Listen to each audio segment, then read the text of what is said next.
But another one who did talk was Bill Chumley, a state rep. He is against taking down this flag. He makes no bones about it. We did ask him all about that.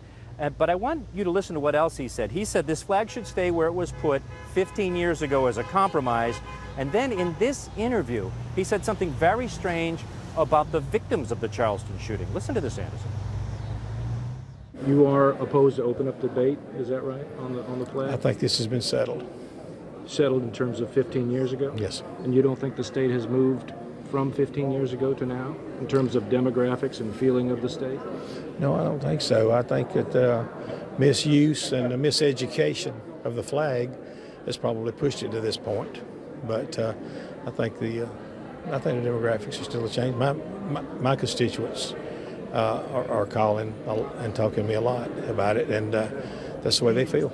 But if hate groups have misused the flag, and if hate groups have adopted it as its own, and hate groups are certainly creating divisive issue over this, why continue to fly it here at the state capitol grounds? Let me ask you a question. Why do we let hate groups dictate how we feel and how we live? Hate groups are everywhere. People are, they're mean people everywhere. We found that out in Charleston.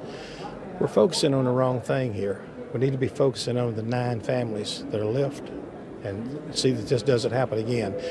These people sat in there and waited their turn to be shot. That's sad.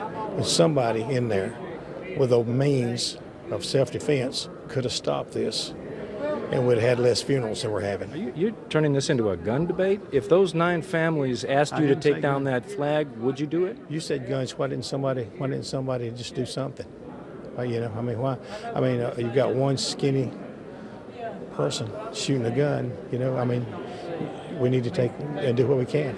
But no, that's. Well, I want to make sure I understand what you're telling me. Are you asking that these people should have tackled him? These women should have fought him? That I don't know what the answer was, but I know it's really, really horrible for 9 people to be shot, and I understand that he reloaded his gun during the process.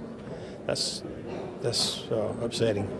Very upsetting. Those 9 families and every black person in South Carolina and all the people, the white people who are against that flag, believe it shouldn't be on the state grounds.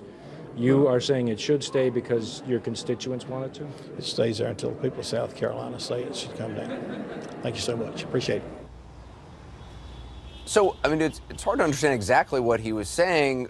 I guess what he was talking about is gun control in the Second Amendment, saying somebody in that church should have been armed, or when he was reloading, somebody should have rushed the shooter? Yeah, it was hard to get clarity from this guy or follow his logic, but to me, it seemed to be he was at least criticizing the victims for not fighting back during that attack.